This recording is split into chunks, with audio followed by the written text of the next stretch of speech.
Entrepreneurship Rush Hour. Once again, we have a very special guest together with us, and of course, Chris in the house. Thank you very much, Chris. Pleasure. Yeah, Chris, would you like to tell the audience more about yourself, please? Sure. Well, I run a company called Black Marketing. We do LinkedIn for entrepreneurs across the world. Based in Singapore, we employ 25 people, mostly Singaporeans, to actually deliver content marketing, personal branding, new business generation, and company branding on LinkedIn.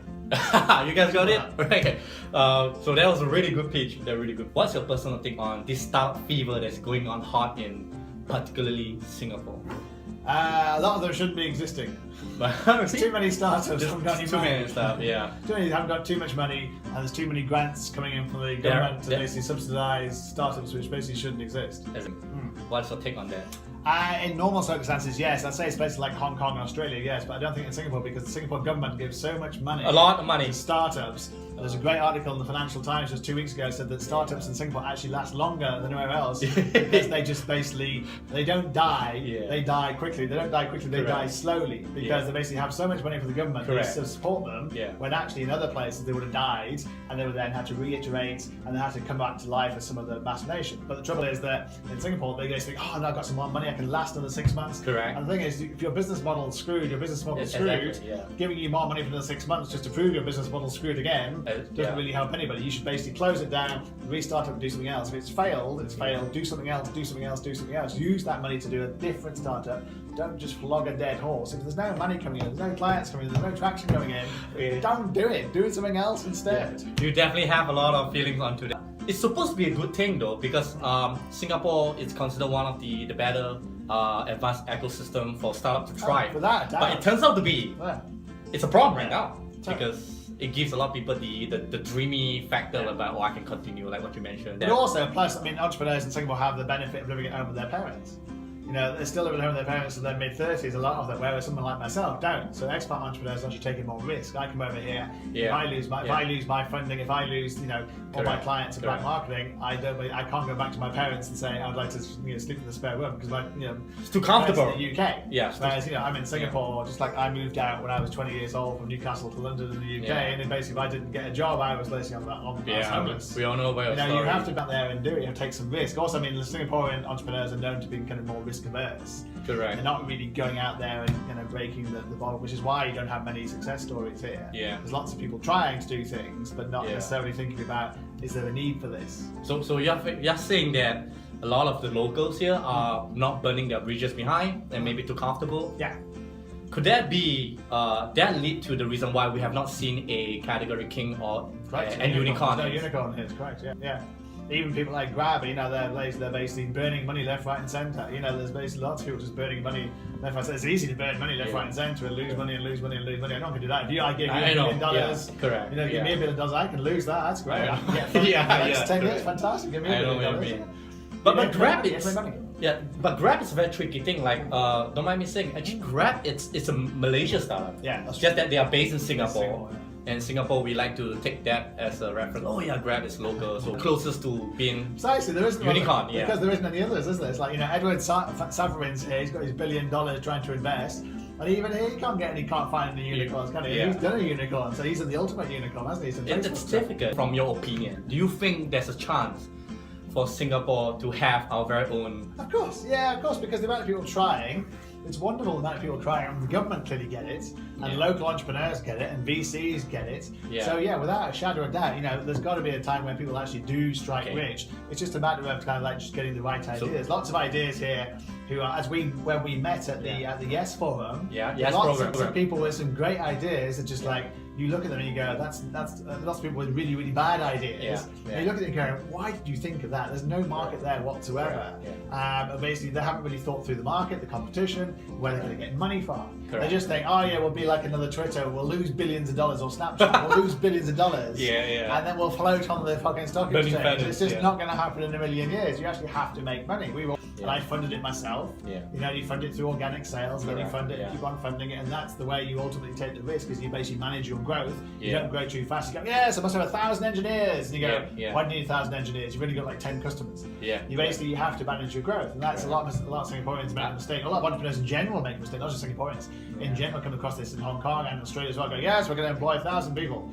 and there's no market for the business model. You have to prove the model works first and then scale. What's your personal take on carousel at this point? Well, it proves the point, doesn't it? It's like Redmart as well. Redmart's also a great success story in Singapore. Yeah, that's it. That was valued $100 million and then was sold for $20 million because it was losing so much money. It had to basically be rescued before it went bust. Yeah. And it's like, Redmart. Yeah, precisely. A Redmark against Redmark. Carousel, I'm not sure how Carousel can possibly lose money, but it's obviously haven't thought it through. They employ too many engineers. Correct. And you go the same thing, and you hear all the time saying, "Oh, we need to employ 100 engineers." You go, "Really? You employ 100 engineers?" They have the most expensive place in the world to hire engineers, Singapore. They have that amount, I'm sure. Yeah, why hire them in Singapore? With all due respect to Singapore, it's the most expensive place because engineers here they can charge double the amount that you can get someone like the same person in Vietnam or the Philippines or elsewhere, because they know there's no other engineers. You have come across a lot of different portfolio. Probably there are some that you think that is really potential that have a chance over a period of time to become a unicorn. Is there one or two in your mind that you think? Not that come to mind. No. Okay. But maybe like. But there will be. I mean, there will be. You have to maintain because merely by doing so much, you're going to get lucky at some luck. I don't mean like fictional luck. I mean the harder you work, the more risks you take, the luckier you become. Exactly. Because that you make your own luck. Let's not kill ourselves. You made your luck. I made my luck by working hard. You don't just get it by going, oh yes, this is a great idea. Let's get funding. Yeah, that's a lot. Numbers are big. Hard luck. Correct. Hard work. From the survey that I've done, there are easily like 55 startups per week in Singapore alone. There are a lot of new VCs, angel investment, venture debt that pops up out of nowhere over the last 18 months, and we are dubious about it. You know, there's really a lot. We ourselves, we also do a lot of homework on. We did, right? Yeah. So a lot of them basically we have no idea where they come from, and we do Google search. There's so much information. So you have something to say on this part? You want to address to this one? Well, you can obviously always look at their LinkedIn profiles and look at who the connections you have. We try. Yeah, no, totally. You're right to be skeptical because you don't know where these people are coming from, where the money's coming from. Correct. If they've actually got money, whether it's just all hot air. Correct. There are obviously some obvious examples out there, but Singapore is competing with like Hong Kong, and Kel and Jakarta and Bangkok and Manila and other places in the whole of Asia Pacific, Shanghai, for example, in competing for the same kind of money. So the people are looking at where do you want to go, what kind of tax breaks you're getting for giving away some of your money basically, and it's focusing on those areas. And Singapore does a very good job in attracting entrepreneurs here who've got money to fund other places and giving tax rebates and incentives to actually do so. So it's a great opportunity to do so. And we've been attracting a lot of talents definitely over the past 18 months. I saw one that went viral in Facebook, YouTube, which is a message by Jim Rogers, which is the economist. He mentioned that the crisis will come end of the year. What is your personal take on that? And should we as entrepreneurs be concerned about it? I mean, no. Any entrepreneur actually should see any recession as an opportunity.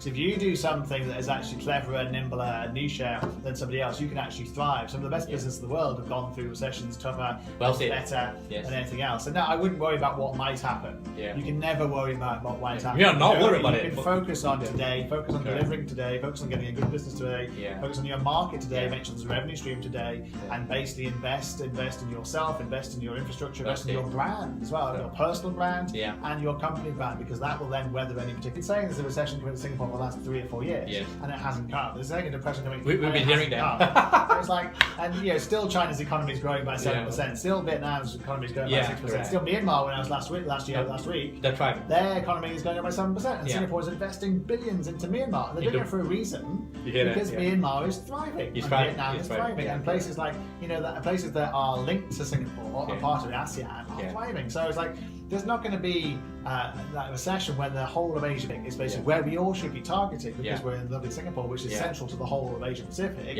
You can easily go, if your market's slowing down here. I mean, I travel all over the place. I was in Auckland last week, Wellington the week before. I was in Perth the week before that. I'm in Brisbane next week. I was in Myanmar last week.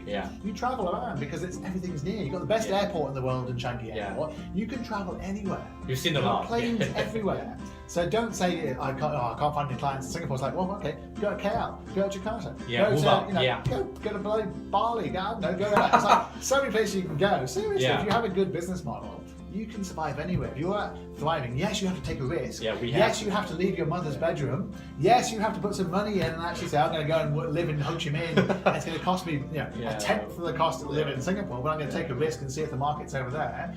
Or go to someone like Myanmar, where actually they're investing billions, and Singapore itself is investing in billions and will help you go there. You get the Singapore government now and say, I want to go to Myanmar, they will help you. They're the third largest investor in Myanmar, China, America, Singapore. They definitely saw You something. think about that. That's punching above their weight. Yeah. And I was at a forum last week. It was organised by Singapore government. Yeah, it's good. Supposedly ASEAN forum, right? And they didn't mention any other ASEAN countries. They just Singapore and Myanmar. Oh wait. That was because that's the power of Singapore. So you've got the best country, the most powerful country in the world, with the most amount of money and influence, more to the point. Yes. Where it doesn't have any enemies. Right. You think about all the other countries in Asia. They all have some kind of enemies fighting somebody. Singapore doesn't have that with everybody. We're friends with everyone. Precisely. And you've got India growing massively. You've got China growing massively. So, they are. There's no recession. Two countries to watch. There's not a recession. I dismiss anything like that. And even if there was a recession, go where somewhere there isn't a recession. There's never been a recession in Australia. Australia's having a hard time at the moment, but I'm getting clients out of Australia. I was in Auckland last week. They're supposed to be having a tough time. I'm getting clients out of New Zealand. So you have a good product and a good service. Exactly. You will survive and you will thrive. It's about being nimble and being niche and about give someone what they want as well. Don't make up something. Say, I think people want this, and nobody wants that. They might want this though. You've got to go where the money is. Ultimately, you can't be a Twitter and a Snap. As much as we might like to be, you can't rely on being a unicorn. You've actually got to fund yourself ultimately. And that's the key, I think, to every entrepreneur. As you know yourself with your fantastic new business, and my business as well. It's all about you've got to fund yourself. And entrepreneurs like us, basically, there's nothing much for us to worry. Focus on the product. Believe in yourself. Believe in your brand. Believe in the your brand. Personal brand. Believe in your company brand, and believe in your offering. And that's the true test. If a recession comes and your offering fails, then you've basically sorted yourself out and you have to basically reinvent yourself as something else completely different and think of a different entrepreneur. Think of a different business. I mean, most entrepreneurs are multiple entrepreneurs. They don't just have one or two ideas, they have like lots of ideas. And you've got to focus. You have lots of ideas, I have lots of ideas all the time. Business here, business there. And you have to think it through and think, is there a market for this business? Just because I like a hairdressing service in Singapore, it wouldn't have much of a service. You wouldn't go, I wouldn't go, I'd go, but nobody else would go. So it'd be a very niche service. It wouldn't last very long, So you have to kind of think it through. I'm very convinced. Thank you so much for your time, CUZZEY. You hear it personally from him. Entrepreneurship Hour. Remember the two things we always say: both fit in or nothing. Life is short. Follow your heart. Thank you once again for the interview. Thank you. It's a good job. Hey folks, thank you all for tuning in. See you guys around.